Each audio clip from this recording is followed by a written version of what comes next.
Well, hello. This is Ryan, the current iteration of listening companion on The Doctor's Watcher. Welcome.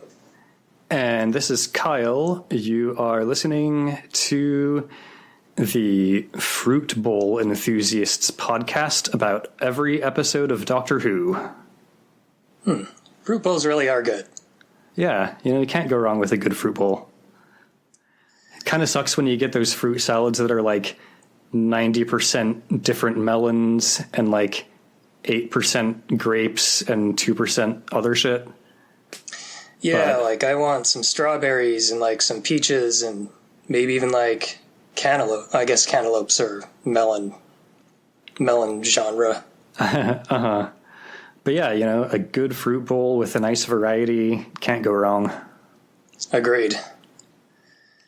Well, Kyle, I have a joke for us to start this one with, if you'd like to hear it. Nice, I would. What do you call two guys sitting around for hours mansplaining things to each other and recording it? The Doctor's Watcher?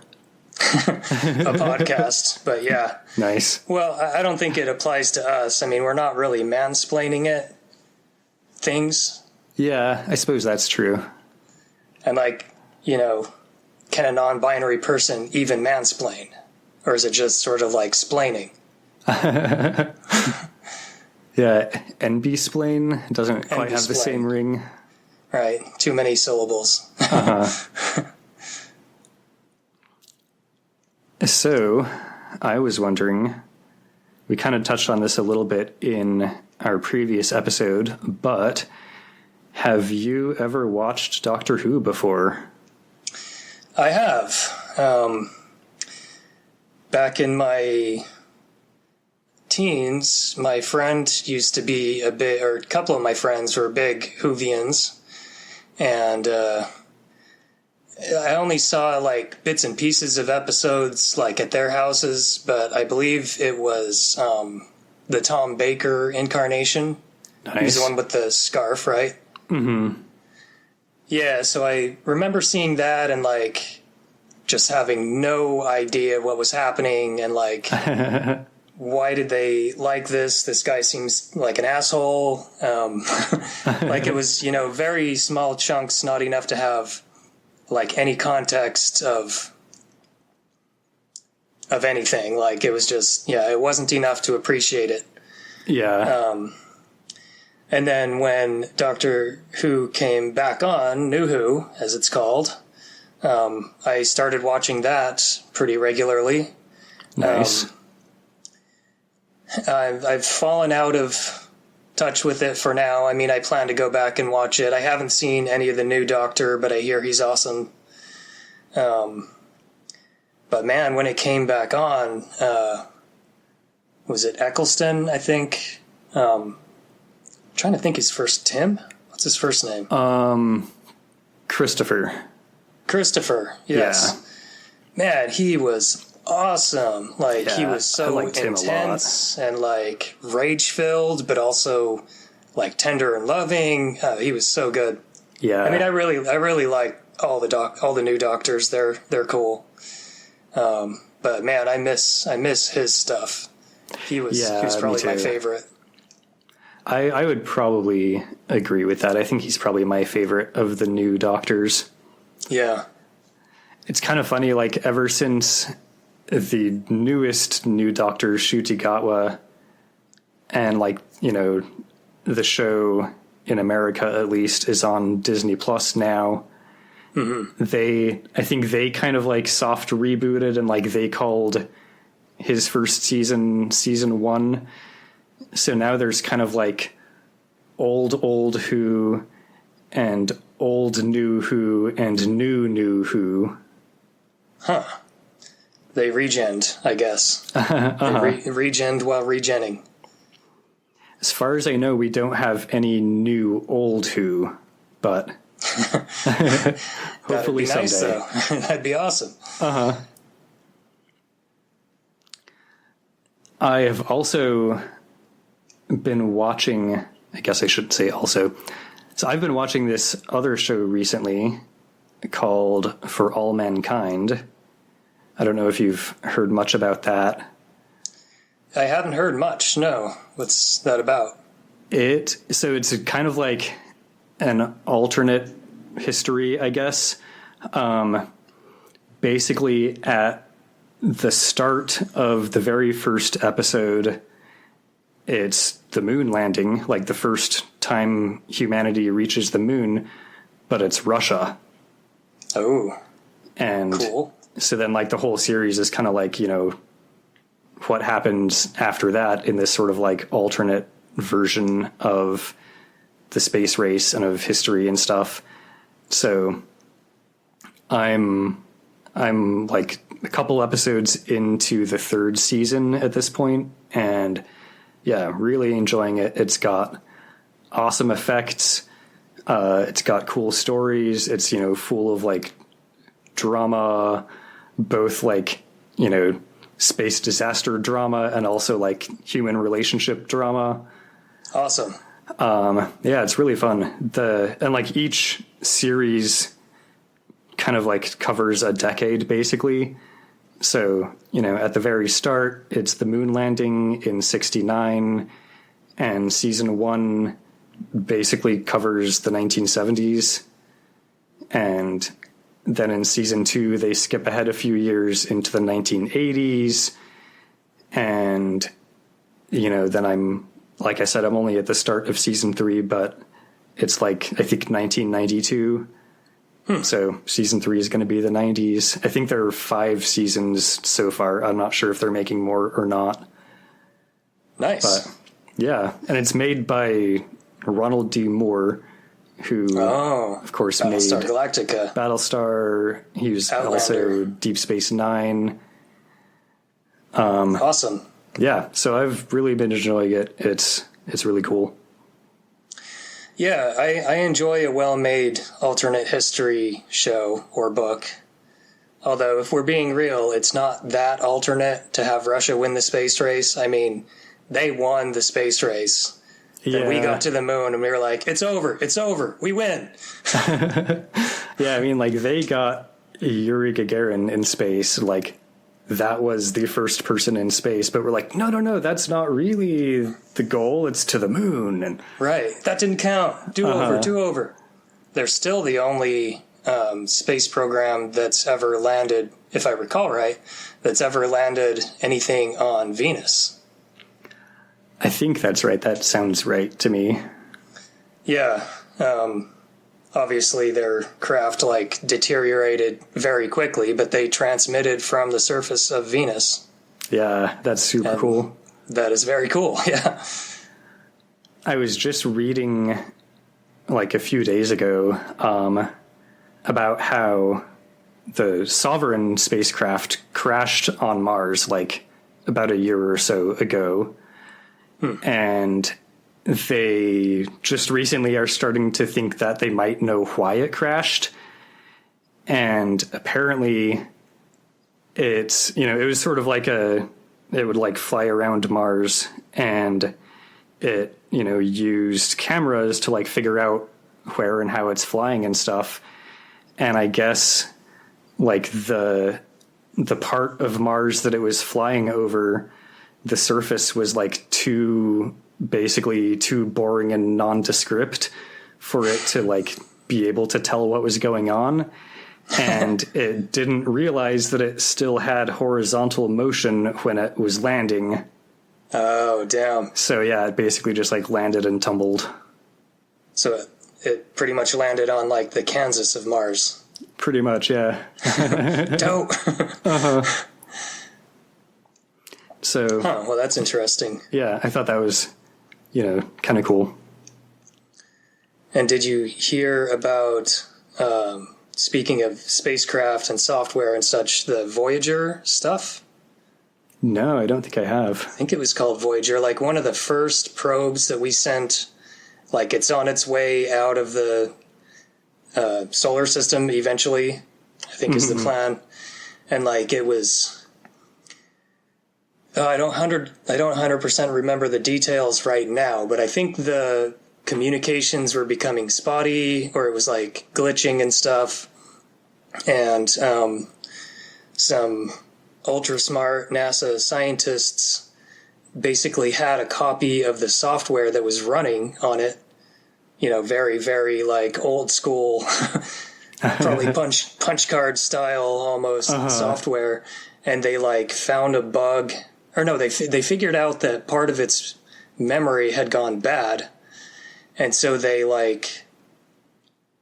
and it's even way more impressive than I'm saying now, because they had to do they had to jump through weird hoops, but they figured out how to redeploy the software not using that memory sector that wasn't working.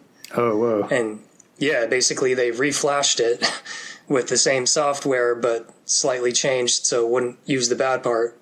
And now, it works again. That's badass. Yeah, totally badass. Broadcasting that across the hundreds of thousands of, probably millions or billions of miles. I don't even know. Mm-hmm. Huge distance, reflashing firmware over that distance. It's pretty cool. Yeah, seriously.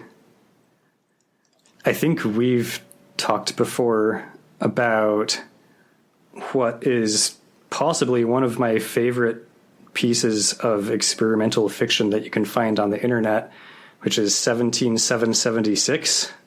Oh, yes. Love that. So, yeah, I won't go too much into it now, but I highly encourage our readers to check it out. It involves a couple of space capsules that have kind of gained sentience, and involves a lot more than that, but that's kind of the main characters. Right. I didn't picture myself reading a work of science fiction based on football. But now, if the author of that is listening to this now, please give us some more, because it was fantastic. Yeah, seriously. Well, speaking of space capsules, shall we talk about Doctor Who Season 4, Episode 10, The Power of the Daleks, Episode 2? Yes, let's do.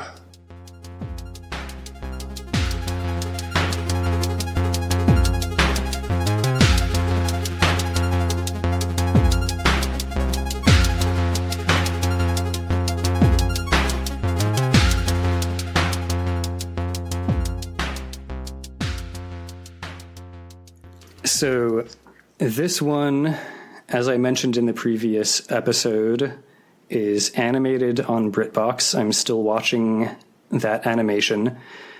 I did want to mention that Loose Cannon has done a reconstruction of the episode. Nice.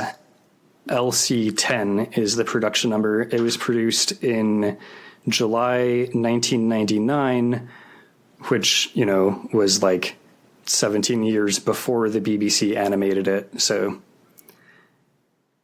Cool. I actually found that reproduction online, but I haven't watched it yet. I don't know if I'm going to or not, because the animation's fun. Yeah, it sounds... So the Loose Cannon reconstructions, they'll have stills sometimes from production, right? Yeah, they'll use the telesnaps, and if they can get other photographs and whatnot, then they'll also composite their own stills a lot of the time. Cool. Well, it might be fun to kind of see those, but I imagine the animation is probably at least somewhat based on those, especially considering, that had been out for a while when they finally did the animation. So yeah, whether I get around to watching it or not, I do want to, thank Loose Cannon for making it, and that was the only way to watch the serial for 17 years. Indeed. Coming in clutch for Whovians since 1999 or before. Would you remind us of our cliffhanger? Yeah, so the Doctor revealed that he had a key, a Dalek key, which was like a chunk of metal, which matched the other chunk of metal key that the scientist Lesterson didn't know was a key. and they busted into, well, they'd already kind of gotten into the capsule, but then they got further into the capsule and found some sleeping, I guess, Daleks, or powered down or whatever, although one of them twitched. And at the very end of the episode, like a small little claw, I guess robot claw thing, skittered across the floor and out the door. Yeah, it wasn't robotic though. It was like a organic claw thing. Oh, I was picturing like a Dalek-y claw. So it's just like, is it like a hand, like dragging itself along, like kind of, that yeah. guy on the Addams Family? Yeah, sort of. It's like, yeah, kind of just a weird little blob with like kind of tentacles and claws, and yeah, just like kind of scuttles across the floor like a big crab or something. Awesome.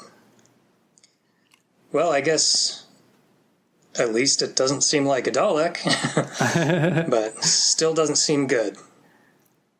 The Doctor sends Ben to get a light so they can try to look for this weird mutant claw thing. But even when Ben returns with the light, they can't seem to find it. They do, all three, Paulin and the Doctor, all agree that, you know, based on like the scuff marks on the floor, it seems like there used to be 3 Daleks in this room, but now there's only 2. They suspect that maybe Lesterson had actually gotten in earlier and was doing something with the Daleks, but they're not sure about that. Lesterson, you better not. We get a brief scene where Quinn is looking for the Examiner. Of course, they all think that the Doctor is the Examiner. So Quinn's looking for the Examiner. He can't find him. Bragan shows up also looking for the Examiner and reminds Quinn that he was instructed by the Governor not to contact the Examiner. Quinn leaves, and Bragan basically reports to the guard that the Examiner is missing and must be found immediately. We cut back to the laboratory where Polly asks the Doctor what he's going to do about the Daleks, basically. And in answering her, the Doctor kind of discovers a fun little tongue twister for himself. Doctor, look, if they're that dangerous, what are you going to do about it? Save my breath. Would Lesterson listen? Lesterson, listen. Lesterson, listen. Lesterson, listen. Exercise the tongue. Try it. Lesterson, listen. Lesterson, listen. Lesterson, listen. Lesterson, listen. Lesterson, listen. Yeah, it does. Uh-huh. Lesterson shows up, and he's like immediately upset that they are in his lab without him. So the Doctor whips out his Examiner badge and shows it to Lesterson and makes him read it. Accord every access. Exactly. It doesn't say, except your laboratory anywhere, does it? Unless it's in microprint. Nice. Bragan shows up in the lab, and the Doctor and Paulin start accusing Lesterson of accessing the capsule without permission and taking a Dalek from it. And they're like, oh, I guess this is what he's decided to call these weird hunks of metal that we found. The Doctor says that they have to destroy the Daleks. These lumps of metal, Daleks, I want them broken up or melted down. Up or down, I don't care which, but destroyed. Indeed. Lesterson accuses the Doctor of exceeding his authority. So the Doctor demands to be taken to the Governor to talk about it. So Bragan leaves with Paulin and the Doctor, and as soon as they're all out of the lab, Lesterson goes over to where he has hidden the third Dalek and promises to find a way to bring it back to life. Oh, Lesterson, you idiot. Yeah, he's kind of jumping the gun a bit here. I guess he doesn't know, but damn, dude. Yeah.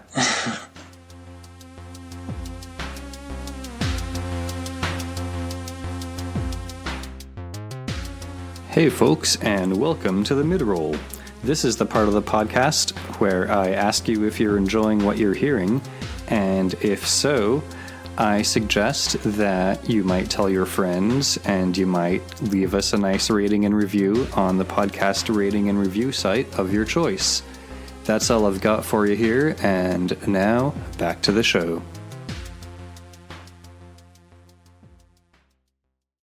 Bragan takes Ben and Polly and the doctor back to their guest quarters and basically explains to them that the governor is about to do a tour of the perimeter of the colony, but he'll see if he can maybe meet with our protagonists before he leaves on this tour. Someone brings a fruit bowl into the room, much to the doctor's delight. Nice. And Bragan leaves them alone. Ben still is not quite sure if he believes that this is the doctor. You know, it's little things like this that make it difficult to believe that you're the doctor. The other one. I mean the proper one. Oh, nuts, you know what I mean. Ben refers to him as my old China, which is apparently Cockney rhyming slang for friend. Oh, interesting. Uh-huh. Never would have guessed that. Yeah. China and plate, mate, friend. Oh, okay. I guess, like, this mention of China does remind the doctor that he met Marco Polo once. Suddenly, the doctor shushes Pollen, and he pulls a penknife out of his pocket and uses it to chop a piece of fruit from the fruit bowl in half. And inside of this fruit, he finds a microphone, which he crushes. Ooh. I mean, were they supposed to, like, just not eat that piece? I guess, yeah. What's this in my melon? Maybe it was hidden in, like, the least appetizing piece of fruit. Right, the gross one. Uh-huh. Well, a touch of the bugs. Microphones.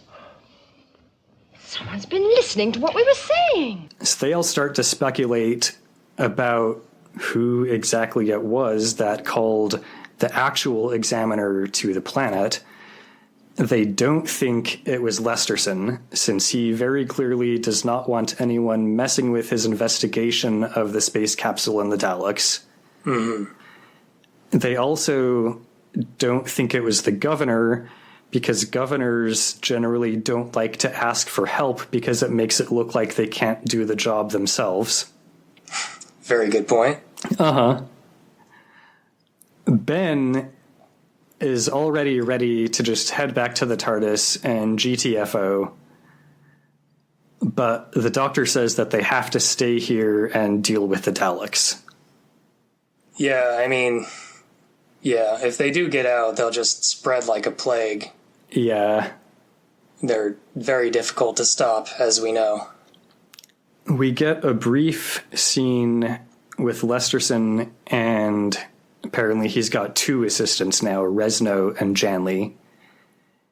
And the three of them are all working on this Dalek, you know, the third Dalek from the capsule. As far as I could tell, the only, like, real point of this scene was to basically let us know that Resno and Janley have, like, opposing political viewpoints. Apparently Janley is, like, one of the rebels.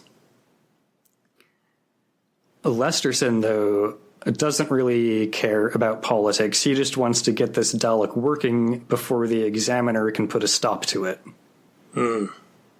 Well, I like Janley, because, you know, rebelling against governors that are obviously too scared to ask for help is a good thing. Yeah, definitely. I'm also on Janley's side at this point. Bragan comes back to the guest quarters and tells the doctor that the governor can't meet with him today, but like maybe tomorrow morning. The doctor starts to just like walk out of the guest quarters to just go meet with the governor anyway, but Bragan stops him.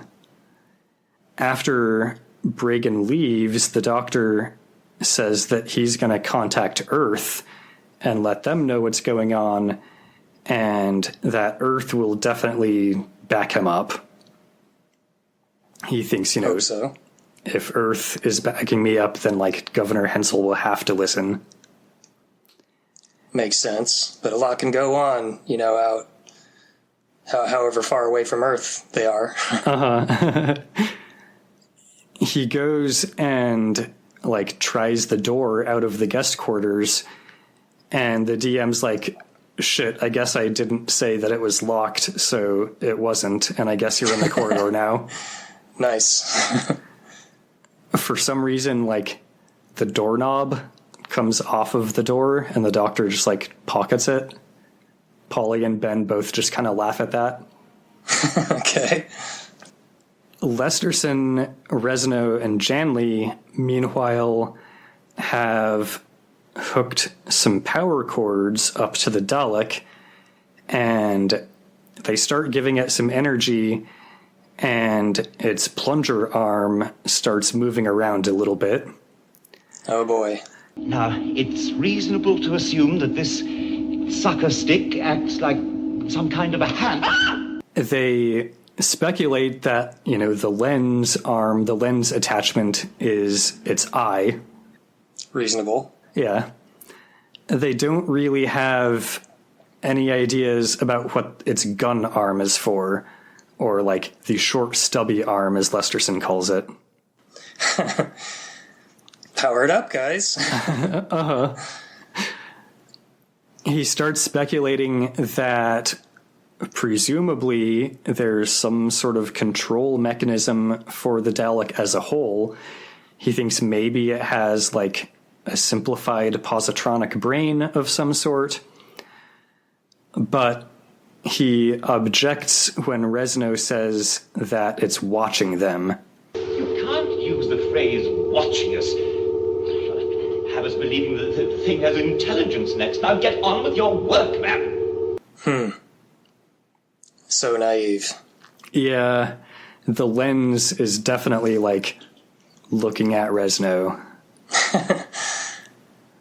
The doctor heads over to the colony's like communications room to contact Earth, but when he gets there, the lights are out and a lot of the equipment is broken.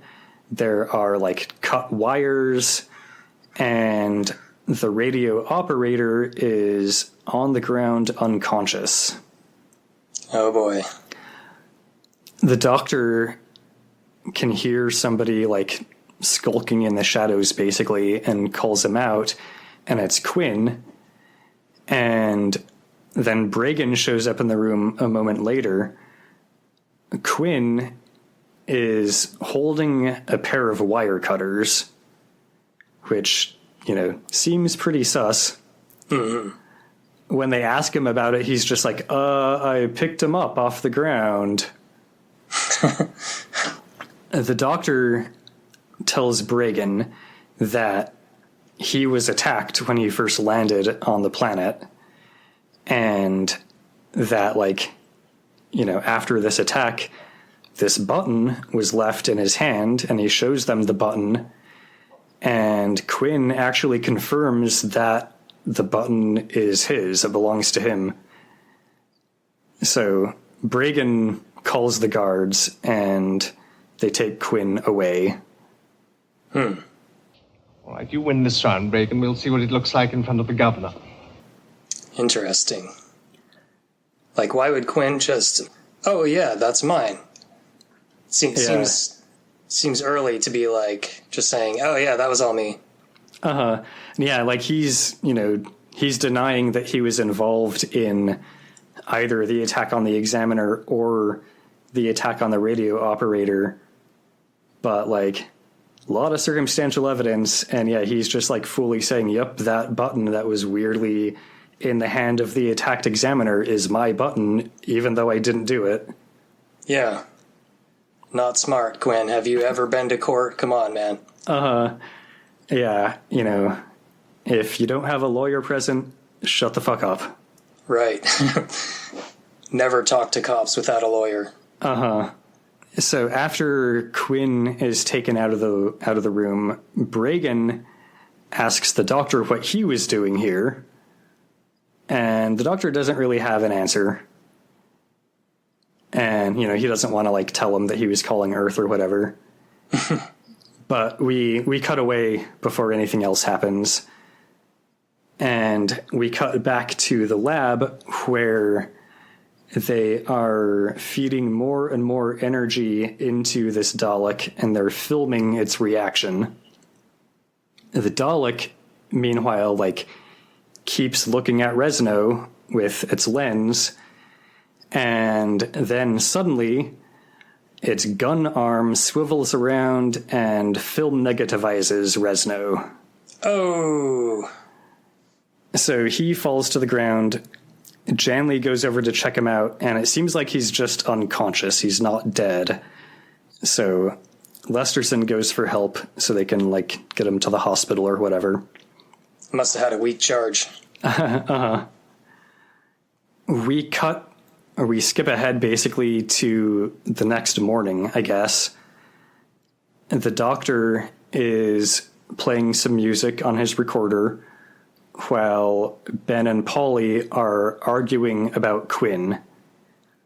Ben thinks that Quinn is behind the murder of the examiner because of all this circumstantial evidence. It was his jacket button. He had the wire cutters in the communications room. But Polly thinks it wasn't him. But he is guilty. He's the deputy governor. So what? I had a headmaster once who got nicked for not paying his bus fare. There are some people you know are all right. You just know by looking at them. Okay. Yeah, I'm not sure that logic quite holds up, but sure, Yeah. Polly. Sure. Go with your gut, Polly. Bragan shows up and escorts them all to the governor's inquiry. I guess the governor is going to see the doctor this morning. And we cut back to Lesterson's laboratory, where Lesterson and Janley are preparing to give a demonstration of the Dalek, I guess. Resno is, like, still in the hospital. He's not here. Lesterson has removed the gun arm from the Dalek, so he thinks it should be totally harmless now. And Janley says that Resno got medical attention, he's gonna be okay. But she's like, no one must find out about this accident. It might give the examiner just the excuse they want, and you could stop the whole project. Well, yeah. yeah, if it's dangerous, better just, like, cover that up and not mention it to anyone. Right. Don't tell anyone we almost died.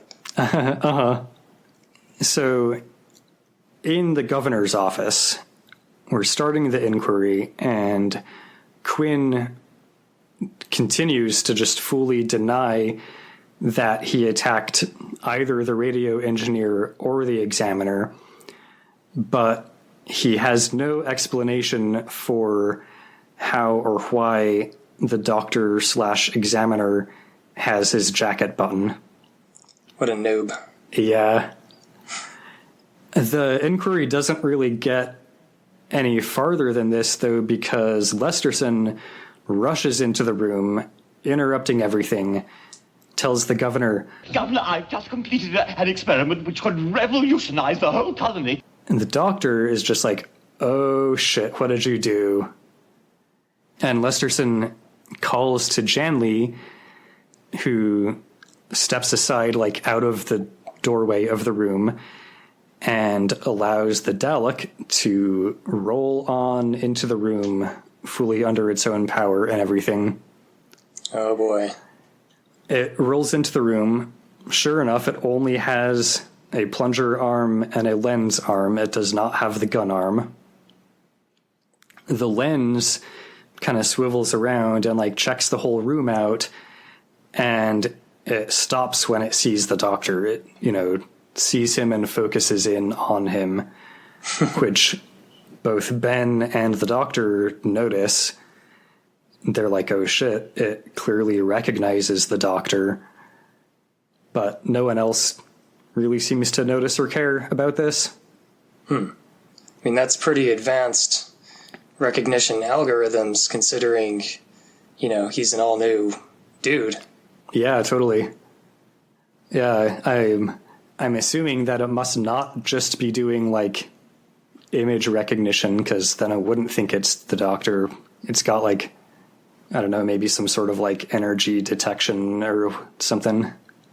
Yeah, vibe check technology. Uh-huh. Yeah, Daleks have great vibe check technology. Lesterson explains to everyone that, they started giving it some power. It seems capable of storing the power that they feed to it.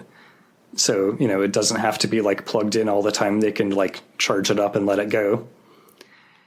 And it responds to commands. So he tells it to turn around, and it does. And he's like, tells it to, like, move this chair. And it basically just, like, drives into the chair, and, like, crashes into the chair and, like, pushes it across the room. Nice. So Lesterson's like, dude, just think of all the manual labor jobs that this could eliminate for us. This could end, like, all of the colony's problems. Right, it could just run into things all day long, man. Uh-huh. Yeah, like, all that shit that we need pushed across rooms, the Dalek can just do it. Right.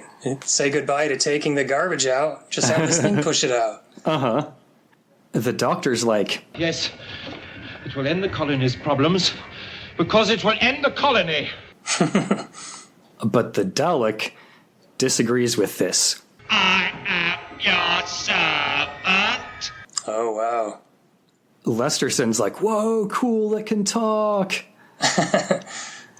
And the Dalek just starts, like, repeating this phrase over and over as the doctor starts freaking out, like, more and more. He's trying to tell everyone, like, how dangerous this is, basically. Could do many things, Lesterson. But the thing it does most efficiently is exterminate human beings. Servant. It destroys them without mercy, without conscience.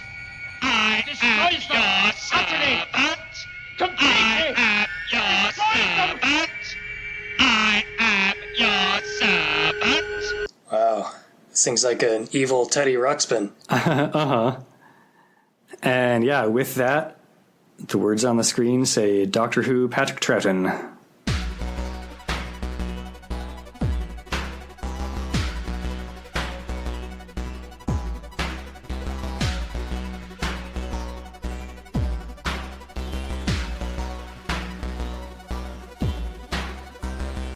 Wow. Well, that's interesting. Like, I wonder what's going on with the Dalek. Like, is he being tricky, or, like, is he just not fully powered up yet, or, like, what's going on? They're not usually just like, yeah, I'll help you out, I'm your servant type dude. Yeah, maybe it's like, well, I don't have my gun arm, so I guess I'll just help you out in the meantime until I figure out another way to exterminate you or something. Right. I can push things much better with my gun. I mean, with my pushing arm. Lesterson's like, maybe that short, stubby arm is meant for pushing things. Right. He's so dumb, he probably would think that. Uh-huh. So, yeah, I guess the like, weird mutant claw thing at the start, or at the end of the previous episode and the start of this one, is, like, the organic component of Daleks. I think we saw one, like, very briefly in the original Dalek serial way back in season 1. Okay, yeah, I was wondering that.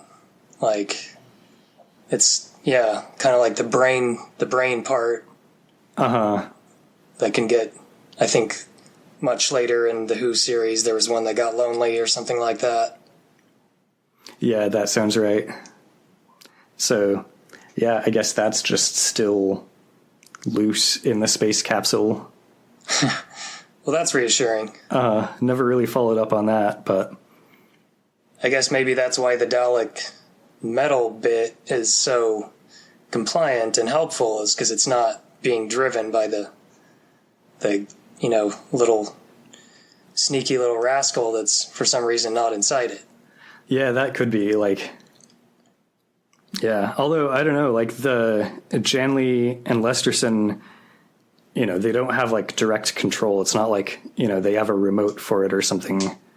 Like they're, speaking commands to it and it acts on them independently. So, Well, yeah, that's very fun. I can't wait to find out, what's up with this mysterious Dalek. Is it going to activate the other two and just create a whole shit show for this colony? Or what? So I mentioned in our previous one that the animated version was animated in 2016, which was the 50th anniversary of the serial. But apparently the animation, like the production of the animation, was extremely rushed. I was reading that the animation team was initially going to have 10 months to work on it, which they thought was like a little bit rushed but doable. But then the BBC like changed the release date on them and they only had 5 months. Oh, great. And yeah, they were, I guess, like none of them were actually that happy with the final product because it was so rushed, and like, they kind of didn't really finish it to the extent that they would have liked to. Apparently, what I read online was that one of the animators, Rob Ritchie, was actually like finishing up work on the last few shots of the animation on a laptop in the car as the animation director like drove to the location that they were going to like hand over the hard drive containing the files for grading and delivery. Jeez. So yeah, like that's how rushed it was. I was going to ask, compared to like Star Trek the Animated Series, is this better animated or worse or about the same? Probably about the same, I would say. Which is, not that high quality animation. Right. A lot of kind of still shots with only someone's mouth or eyes moving or whatever. Yeah, it's not that dynamic. There are, definitely like, still shots that you think probably they would have animated if they'd had more time, that kind of thing happening. Dang. I guess they did make a special edition of the animation a few years later. It was originally going to be released for Patrick Troughton's 100th birthday, which is cool. But that would have been in March 2020, and it fell victim to COVID delays and ended up not getting released until that July. Oh, dang. So, yeah, I'm not actually sure what version BritBox has, so I don't really know if I'm watching the 2016 animation or the 2020 animation. I suspect I'm watching the 2016 just based on the quality and what I'm seeing, but yeah, can't say for sure. Well, that's pretty interesting. I mean, COVID did turn a lot of crap upside down. Yeah, it's, kind of too bad that they didn't hit Patrick Troughton's birthday, but... Yeah, was he still alive? Do you know? Like, did he live to 100, or was it just... I'm actually not sure. Let me just look that up real quick. Oh, no, he died in like 1987. Okay. I was going to say, that'd be a pretty badass 100th birthday gift. Yeah, so, yeah, sucks that they didn't hit his birthday, but I guess it was, like, not sad for him because he wasn't around to be sad for it. Right. Nice tribute still. Well, cool. Any further notes on this episode? Nope, that was all I had for this one. All right. Well, can't wait to find out what happens next. Listeners, hopefully you can bear the next 2 weeks to hear what comes of this oddly compliant Dalek. And in the meantime, thank you very much for listening to our podcast. Thanks, Kyle, for telling me about this episode of Doctor Who. And thank you, Ryan, for listening to me talk all about Doctor Who. And thanks to the both of us for the inspiration for Circuit 23 to make the theme song for The Doctor's Watcher. Indeed. Thanks to all of our listeners for also listening to me talk all about Doctor Who. If you want to get a hold of us, you can reach us on email at thedoctorswatcher@gmail.com.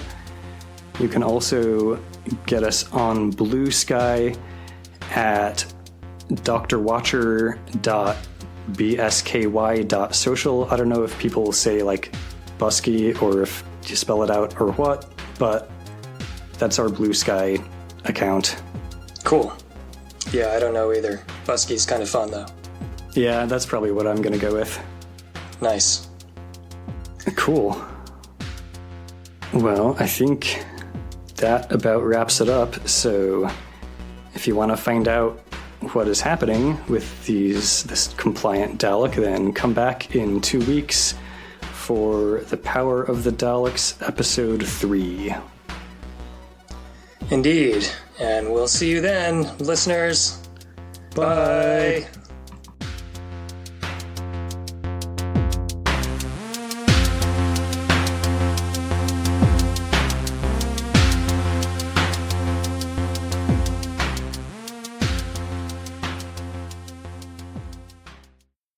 You know, it's little things like this that make it difficult to believe that you're the doctor.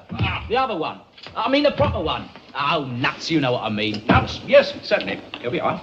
Crackles. You, my old China, are an out-and-out phony. China. Yes. I went there once, I believe. Met Marco Polo. No, not China. China and plate. Mate, friend. Yes, Marco Polo, a friend. I believe he was. Don't listen to him, Doctor. I know who you are.